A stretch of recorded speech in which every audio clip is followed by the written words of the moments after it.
What is this all about? It's actually pretty simple, but I hope it's going to be helpful and at least a little bit interesting. It's very common for us here in the fragrance community, especially those who consider ourselves enthusiasts, to divide our fragrances up based on season. And I think that's a very reasonable thing. It's something I do functionally. It's something that I often recommend. You don't have to subscribe to practices like that. Technically, you can wear whatever you want, whenever you want, but there's a reason why you may not wear a turtleneck when it's 100 degrees outside. It's not the best tool for the job. And in my opinion, same goes for your fragrances. So there are, especially our cool weather fragrances and warm weather fragrances, we do kind of divide it up fall, winter, spring, summer, but we can kind of group them together in different ways. You can say fall, winter, and spring, summer as a group. Sometimes I even say fall, spring as a group, summer as its own thing, and then winter as its own thing. So you can have several different groups depending on how you want to divide it. But in this video, we are focusing on transition season fragrances. They're fragrances that you don't typically wear when there's a lot of heat because maybe they're a little bit richer, maybe sweeter, spicier, woodier, and maybe still have a bit of a freshness or an aromatic nature to them. But as a result, you may not even think about reaching for them in the summertime. You put them away, you put them on the shelf, they start collecting dust until next June or whenever it is. And I kind of made this video as an exercise for myself and as a reminder to myself to not forget about those fragrances until the summer. You can reach for your transition season fragrances in the warmth, but specifically in the evening. That's what this video is all about. I'm talking about wearing these fragrances on a summer night when the temperatures are a little bit more mild, a little bit less intense because the sun is no longer overhead. Yes, it still may be warm. Yes, there may be some humidity in the air, but without the intensity of the sun, and especially if you're going to be outdoors and there's going to be a breeze, giving space to these fragrances to breathe a bit, I think they really truly shine, even if they are a little bit on the heavier side. So I'm going to share 8 of them with you. They're going to be linked in the description. So how about we dive right into it? First one up here, this is for the men.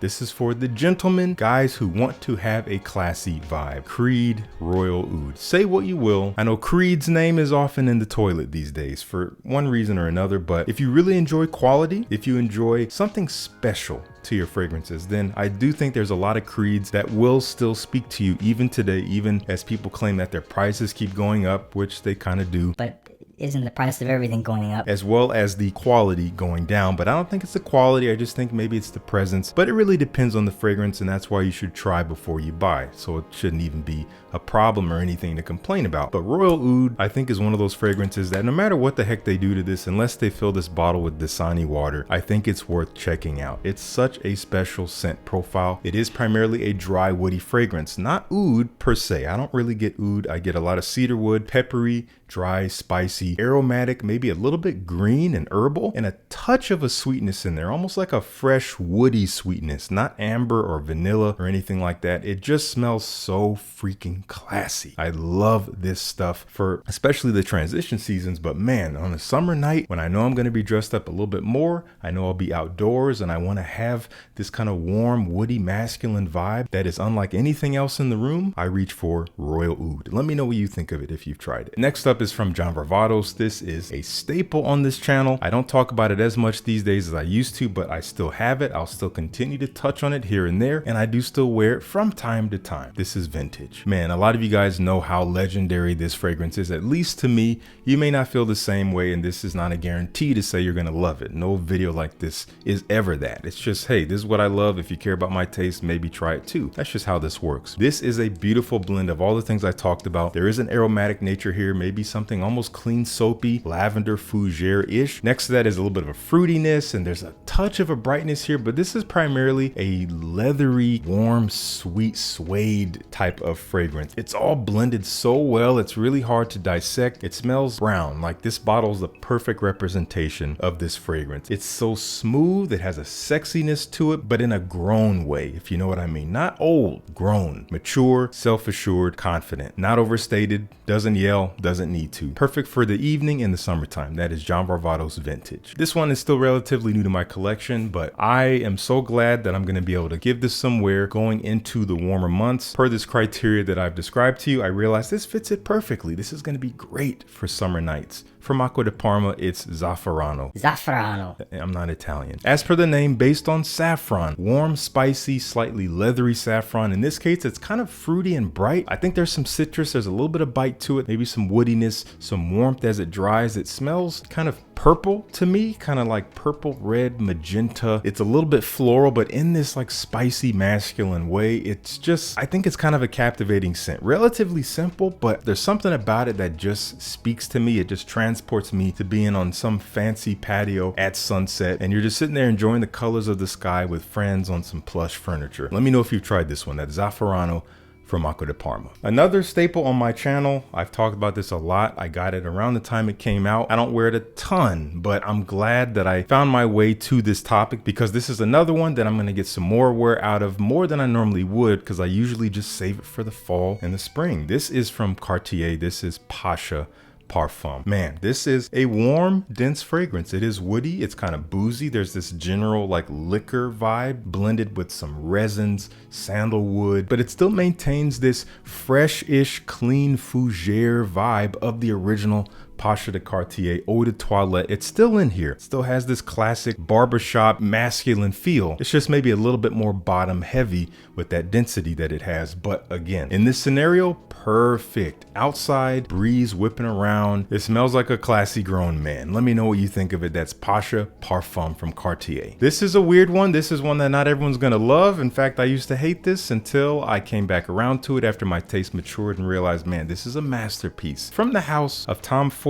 an odd one here for sure. This is Noir Eau de Parfum. It's safe to say that we wouldn't have the Noir line the way it is today if it weren't for this one. This was the originator. This is like a foggy, somewhat fresh, damp, earthy patchouli with rose. There's a misty feel to it. It's kind of sweet, earthy, floral, and it's like shrouded and understated. It's a little bit mysterious, honestly, and it's something that just the vibe of it really speaks to the fall and the winter, maybe a little bit more, just the overall personality of the scent. But honestly, the first time I was really wearing this fragrance, I was wearing it in the winter, and I found that the cold air, and maybe your experience will be different, but for me, on my skin, the cold winter air just made this fragrance die. Not in a way that I couldn't smell it, but in a way where it just didn't fully bloom. It almost came off really bitter on my skin. So I think a little bit of warmth will make this fragrance open up, but just a little bit of warmth. That's just a theory. I haven't tested it yet. Again, this video is a reminder to me as well, so I'm gonna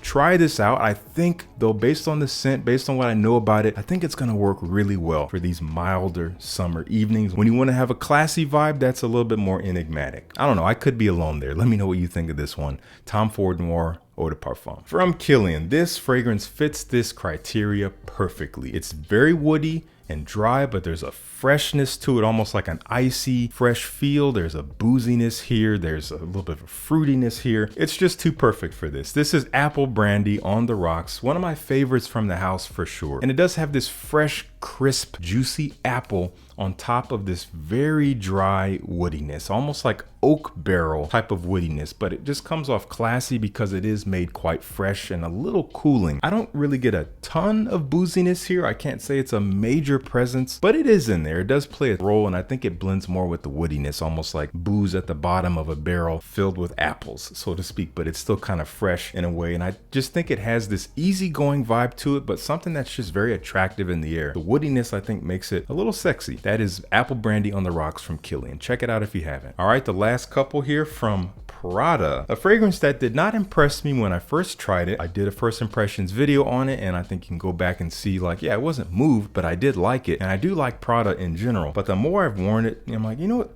This is really well done. For what it is, it's not trying to reinvent the wheel, but it is also not trying to just follow all of the trends. A very thoughtfully composed fragrance that has simplicity, but still has a little bit of depth to it. From the Rossa Ocean line, at least the newest in the line at this time, this is the Le Parfum version. And this is primarily based on that saffron and this kind of musky vanilla vibe that comes to the fore. But the saffron here is the key player that separates it from the rest of the collection. Maybe a touch of citrus like a lemon or something when you first spray it on, gives it a little bit of bite, a little bit of freshness, but overall it is kind of this sweet, warm, fresh, vanillic fragrance that smells really alluring in the air. Again, a little bit of spice in there that really just adds to the pop to the scent, but it's overall pretty smooth. Doesn't really remind me of the ocean, but I've come to peace with that. I think it smells wonderful, and I think it's perfect for a summer night out when otherwise in the heat of the day this might feel a little bit too sweet and dense. That is Prada Rossa Ocean Le Parfum. And our final final fragrance is from the house of Amouage. This is a classic. It's been out for like 20 years now. There's a reason why they still put it on the shelves. They're still producing it. I think it has suffered in performance. I haven't tried original or older versions of it, but it's a pretty light scent. It doesn't wear heavy, pretty transparent, but it doesn't matter because the scent is stunning. I think it's so perfectly